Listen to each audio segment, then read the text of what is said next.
All right, it's that moment in time where we bring you a discussion that I believe will help everyone. Men, don't exclude yourself there. In the course of the week, Joy made a statement that even men do experience a friend in breast cancer, so you are not omitted. It means that you need to sit down and listen, take some notes, and of course put it to practice. Today, we are blessed to have our guest, that is Nana Serwaa Ampem Osei Tutu, a senior midwife at Dansuman Poly Clinic, and she's here to tell us more about breast cancer. A very, very good morning to you. Good morning. This time around, I'll be honest with you. Meaning, then I got the Eiribao. But Kwesi, Seriously, I was not for. I said the event was on. We were saying we can. Mr. Muntieni, Emra Yedrusu, who here pa Ghana, ye wakono, no for Mukukra Munti. Enti ene yesre, asas review. Discussion I ye no, enya no pay. Ye be infoni bi any pictures bi ewe TV ni so. Ye di kan e de adisrede amamo. Se ebi eni enyan. Enti yesre, se wo hwe na untumi enhwe no ma bia se sabi empreduasa se kuro ni ade sabi oba bi beba so a obeye nufuo ne miemia ne kakra ne ade ene mfidie no edutwam yenyi bi wa hada na se ne be ya ni omanfo benya ho mfaso nti we are not blurring it nti ene ne ebeyi no like I said it's a bit graphic nti yesremo wo a wo hwa untumi hwa sa de abofra bi ben anase ba bi a wo hwa TV no hwa na se ye wo de turn TV no every say wo see yi we ye di kan abom kokko se ne abroni kan viewer discretion is advised ye di kan abom kokko ansana ya hyase oyima akwaba breast cancer ye di hu nkomo bebre afi ase hu dede no ense da nkwa animu but max de ya hu dede sa ne di kan ansa ne be konfoni ani bibia mu no yate ho asem de but kaka ye nkakra breast cancer no e de ho asem ne ye kan ye kan breast cancer eye cancer eye emma ene mmema no fumu na nhwehwemu wo apomudin ase eye ewo wiase kire every year globally 16 million ye kan otwima apepem edunsia enya breast cancer na sa breast cancer ya ye ka asem wohwemu a African kwa yenya 70% of it which are ye Ghana fima enye ye na aba ye Ghana hasoso a afibia ema 4,000 cases of breast cancer yenya wo ye Ghana ha inti ye ka breast cancer na abnormal growth of cells eba imane mema ye nufum. Okay enti se ne awa kire mu no noma bi a ekoso ewo ema no enufumu na I say abnormal growth of a sadie abnormal growth of cells ya wukan e hya ase a ye won senchire ni bi e dadi ma oba ana ase bema bi hunu se bibi koso wo menufuni. You best start with risk factor. Risk factor no. You say obebia at risk of the breast cancer. I think so unyi no now risk level no kosoro. I think so onomonsa on exercise one time so onya rexy o family history pacho ajubre ajubre wa kan semu wa kan sa wa kan no ma bebre wo siso ba won temu a ene nso ebetumi nya se obenya wa won temu obenya ene nso betumi ama wanya identikire mu kakra de enti a oba awon tem a obetumi enya breast cancer yi se busumi bia emma yebu yensa ina hormone eye ejuma wo emma ho ne ye estrogen and progesterone. Estrogen and progesterone ni boa ema cells na wo no form no multiply na eye bebre na onyem na estrogen and progesterone ejuma no ebrase inti ebrase na that means cells na egrow ye no enye ejuma bia ebewu ana it will die off.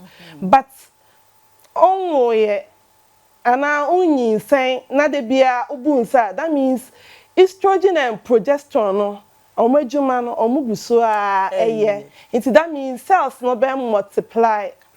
Okay. Bebre na cells no multiply bebre na enwu a ene de kokram no eba no. Nti upache se oba anyemu a estrogen any progesterone no Ejuma ebrase me pacha. Eno so ma cells na e ho no wo se betumi ewu. But wo de bi abu nsa sa na onyemu a be stop estrogen any progesterone na ejuma kakra eno so betumi ama wanya. Me pacha. Okay, to as well. Afen so overweight. And our muye dua at risk of breast cancer. Afen so lifestyle undidi ye. And also so risk of breast cancer. But on yabotre. O kan bibi ani am wa tete. O ka se obi ndidi ye a kiremu kakra. Ye ka se obi ndidi ye a ye ka se aduane a ye oba ya pomudi ase a ye wo 4 stars and 4 food groups. Ebianka udidi atoso de fruit and vegetables no edos bebre. Nanka wenya carbohydrate food no kakra. Ewom afensu seeds no kakra, fat and oil no kakra. But obi wo ho a ordinary ehwe innuane no one side. Until the end of the day no onya balanced diet. Nipedua no benya especially fruit and vegetables no body soldiers no omo benya edi akon yarewa nti upacho mbisa uye nipa na say whole week we didi na say on for fruit na vegetables and can you at risk oye at risk because nia udi ye no etisen nia udi ye no enuane duro ni nyina unya wo mu ana especially vitamins no na WBs ana soldiers na nyame aye wo ye mu no activate no ema omoko yarewa ewo ye body mu no aha wow okay me say ensemo a ukeka ye no bebregu ba one thing I'm say one muscle contraceptive pills and to be better as you oboba okay any oboba no so ka ho owa hana who use contraceptive pills the hormonal one say na me kan no estrogen and progesterone ejuma no eso amba forma that means cell production no e was through bebre na cell production e ba through bebre na cells ni bi enwu a na unya breast cancer assuming say who take pills no and I say bikra injectable na e hormone no who take no for more than 10 years at risk of getting the breast cancer. Okay. And I feel so baby a we ejuma also expose you at the risk of breast cancer. I feel so in man e here hono abotre say baby a ye ejuma chechiremu den na betumi akofa me paso baby a ye ejuma sometimes baby a ye ejuma radiations any heat e wo ho expose to breast cancer.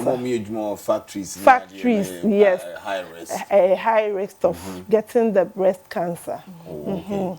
I think so. Yeah, ma ye ho ye wo Africa ewia no eso na ewie mo se na ye kan radiations na nyama inti oba usiesie ho na wo expose o chest no and our breast na o pa je so mo ma shedwa no o ma shedwa mo kra de ba ko pe so wo shedwa bebrebe a it is a na ma no cleavage wa shedwa na de nkutu afa ho wo ta ma ewia ni shi ho too much hey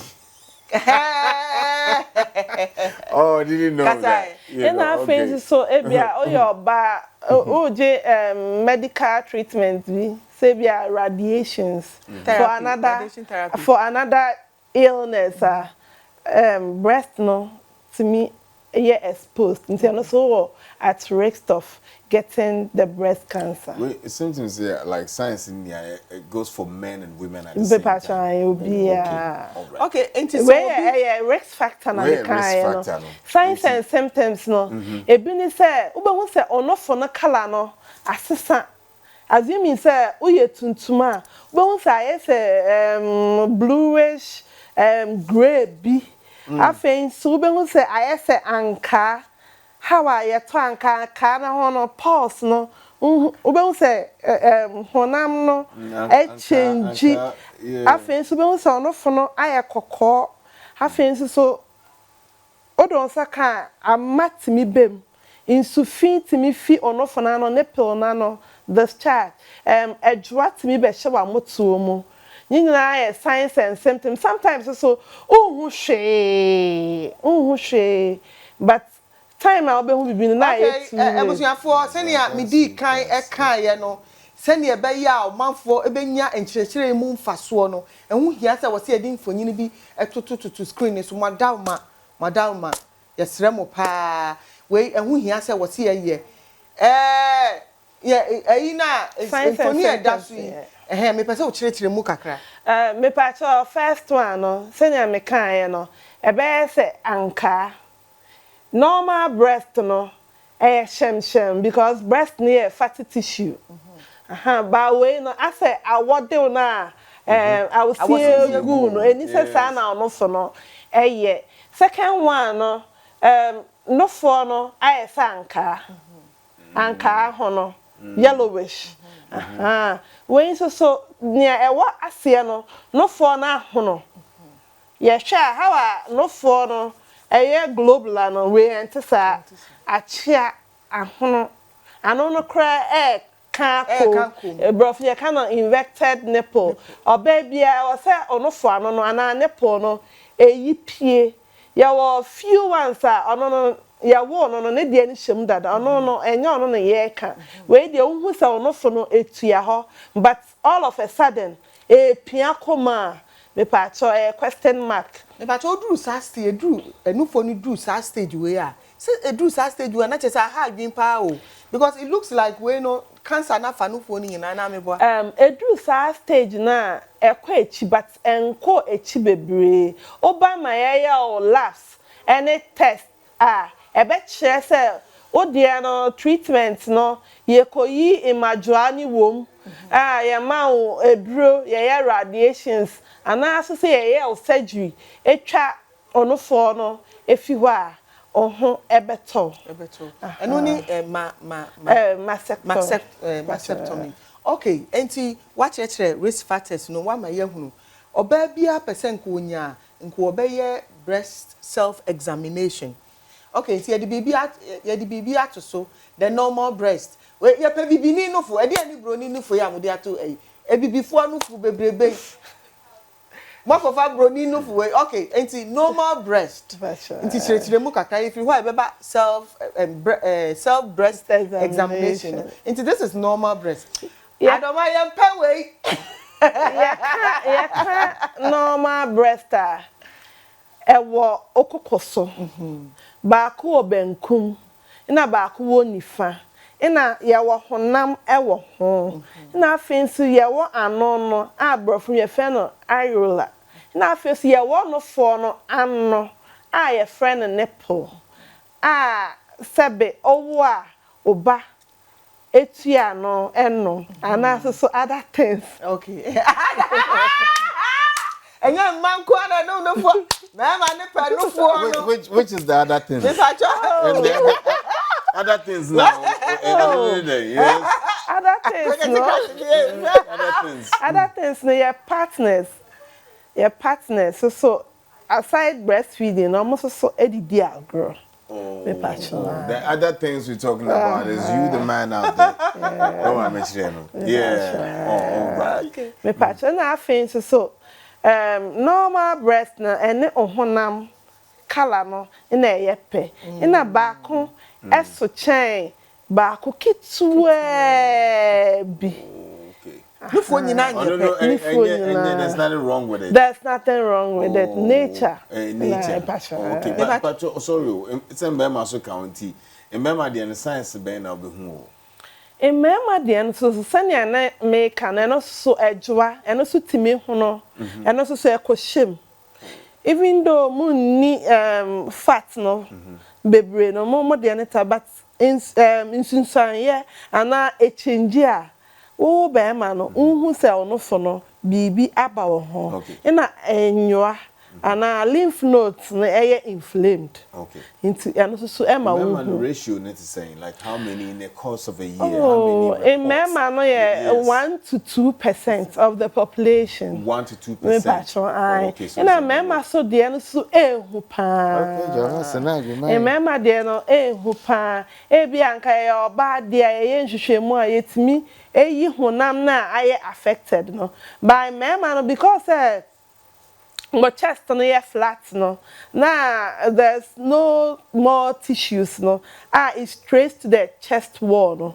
Ya enkoyi no foni nyina emfi ho a ebe ko lance ne inche inti ma emema de no intense na esisu so a aya ehu pa. Aye hu abusiafo ye ne ye mama midwife pani na edi nkomo afa breast cancer ehu na nese na edi kan madaroma edi mfoni bi etu screen ne so na se be hawo a fache efrise ehu hia se edi mfoni ne to so kwesi krasi me nua nanufu me myself but it's time remember how do we examine ours look at self breast examination enti who be say we examine onufu a Bema like Bema how the okay and so like we said Mr. Bema mamu hwe fan twi feelings we ye fan twi feelings ye di sua de Mova feelings ni nto nche. Okay, nti ya sha. O pese o examine onofo. E wo fie a ye examine no after why o menses ewie. Ye examine no after why o menses ewie. De nti examine after why o menses na ewie ni se onya o menses na ewie ya. E bia don saka baby e be ya o ya. O be fi se bibi na e because o ovulate. Inti why o menses ewie no na wa ro hu nyina wagina ahwehwem no wa hwe se o no fono ni mienu nyina esisi baby a esisi na na afen so na wa two ho aba enim se ne tenten no eye pe ana wo two mu ba ni mu asa wo kuntu mu kakra no be hu se dangle ana esensen ho esensen ho no wo be hu se baako ewa chin baako kitue bi but baako ye tenten dodo echen baako a eno no na wedwane aba apomuden asie. Okay, a big question. A breast asake, like how do you then check that one? It's the same thing. Okay. Like, yes, you lean forward. Kwesi kaniye emeti afa wonu funu wegu. Ni nyina sa pepepe ni nyina obeba wenim sa. Like the way I mean no. Obeba wenim sa. Say. No I share no you the share length of the breast. Kwesi want ya Oh, okay. Kwesi krasi. Yeah, the share length of the breast. Afi what share length of the breast na wie no. Na yen say what capping say. O kapi on say na yen fa yen sa anono ina me ba to answer na obeto aso no yen hu se ehwo a shem as what the sade bi afa ho eno na den sade ana or the baby oil ina afa ho okay nti no also ni sisi se na ebe ya no fo no be pu aba enim enimi se no pu ni mu Okuntu di mu okay ente se enu na oil me pa chan today nya butre boko into o share say skin na change na ne skin in change pepper internet ahwehwe nso hu hia me pa chan cause wakogina ahwehwe mu ahwe me pa chan okay afen so ahwe ne po no se na etia na eti se o de ne nsa na e fa se na America no nsa no be kape any say enye insana no na adbe but the part insana ha no infinfin ha no ina yedi emiemia ntu ye ni sei na wa start ewo wa motuem die ntia ye start ewo ya motuom ni say no for no ne to ana till no ewa amutom ho ehwa so na lymph node ana enyoa no start a ebe start efi nti wo de kɔ ho circular manner senior all year round now they kɔ oh yeah kɔ now they basoro nti oil no boa man me patron since only pakro no onye professional ni patron ntinya na make no na me video no chere no how be ya ha say na behu emma wo mo emma na bibi wo ma nti aya prepping no ni me chere ne say since onye professional no o de che unufo no mu ennan te say anka se ne be ya part ni nyina obetimi akọ esi 360 on scape part bia obemiemia se ne ebe ya bibi wo nufo ni mu a obehu afei so wakọ 360 ewie no na aba ano no bebi a irula no na bebi a yetuntum no na eho so wemia akom umia so mu hard na soft eho ne ho se ne ebe ya umpra okay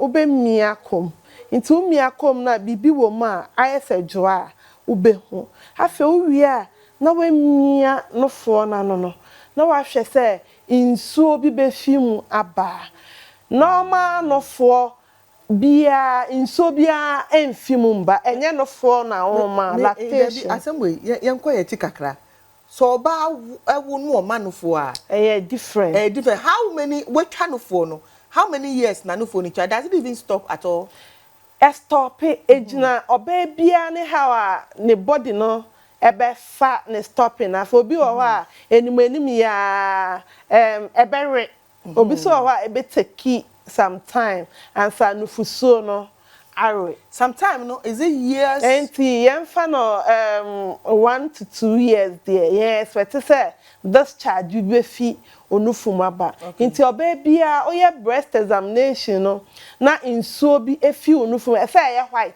say ya brown say ya bloody moja sufin ai fi onufum ba mpachoma winta enye intietia ewo apomudin ase because eni se insuo bia efi onufu muba okay enti yaye self breast examination no so oba bi ka se wontumi nye anase bi a wo ya wo hunu bibi no peso oba mo ho efise bi a nofuo no esun because nofuo a ye hwe ye very very normal obi wo ho a nofuo no set ye ni nti obeka se wontumi nye nipa sa no wonye den pacho nipa sa no oye ne menses wi a obetimi akọ apamudin ase ye bia eben no reproductive health unit and our family planning health unit ho ne ye nufuo mu nhwehwemu no ewo ana say bi kra ni facility kra na okona doctor bia wo ho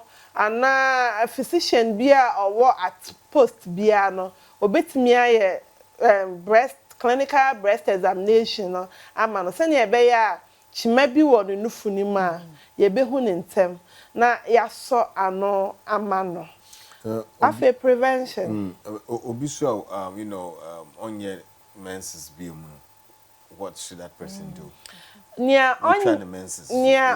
menopausal women na obi onye ne menses bi mu no nia ebe ka ne se wo de bosumi bia wow ye ana so se senior omo chronic illness hypertension diabetes ning omo maka no omo ba hospital no also fa ye ade ehia wo na bosumi bia borua reproductive health unit osio me ba ama my breast examination ahwe se me no for no den ina koso ewo mu. All right. And to say watch breast cancer, dear year, watch symptoms, self breast examination, any near can home. But a number of boy name. So be any be a wehuna, yan of who say just statistics. A foot will burn out the magana for and pay. A foot to a medema, a man a organ titu, near no man say. See a 9 year in 20 hour hospital. That is early detection, early prevention, eboa.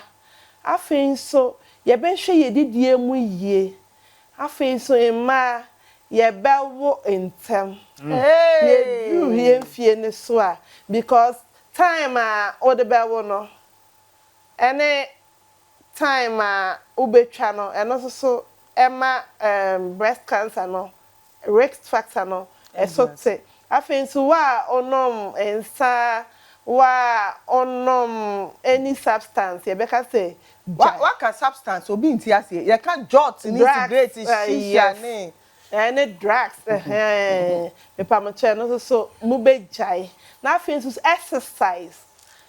exercise ehu hia pa ye de beka ye ho exercise ye be exercise ye ho afei so ye nya ni die mu ye kra de ye fortunate ewo ye krom ha season bia ne nnuane a edeba into ye fruit and vegetables no ye ni beka ho bebre afei so self medications ye bejai afei so ye use contraceptives we use method before more than 10 years Mr. Bra family planning unit na ye ni woni komo na choose another method ama hono manti ase yo me fan so obi akoshe IUD you say 10 years wo so wonmra me pacho ye fa IUD IUD no ye wo hormonal ne non hormonal say ye hormonal ne dia enye eno na ye ka but non hormonal ne dia obetimi ahye ne 10 to 12 non hormonal copper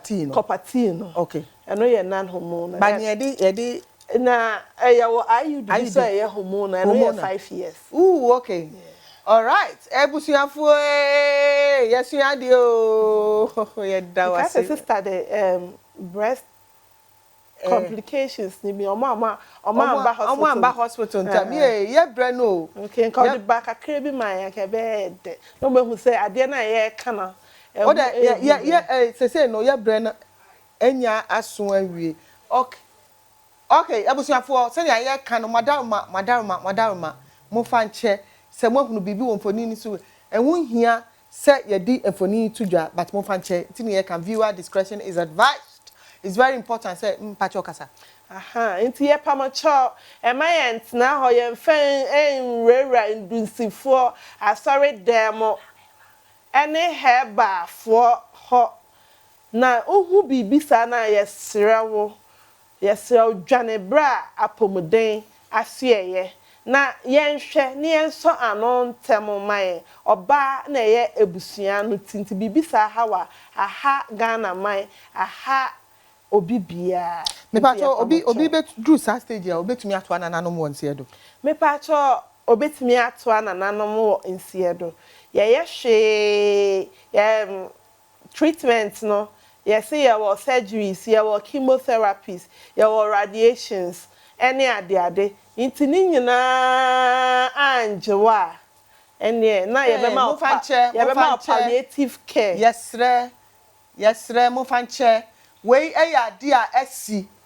Ghana haya ni baby we Ghana haya ye di bekire wo se wanso anu ntam ansua de ntam ankwa me yanhwa bi a yenka asemra nkwa chichiri but bibia wo wiase bibi betumi ato nti we udu sa stage ye hu hwanye ye won udu sa stage we it depending on how when cancer cells na edidi akom bebre na sometimes ye twa no for no efi ho na ye twa no for so ye nwa ye twa no for another caution and chere say ba ko na ye ntwae no ebi ntimi nye no so ye at risk nti ye twa ba ko na me enka se ye twa benkum no ni fa ne de hwe ha nti ye mba ye so ye ma ye na nye ntientia ewo apomudin ahye na ye nhwe NC cancer si ye twa obi enofo a omo life expectancy any quality of life to say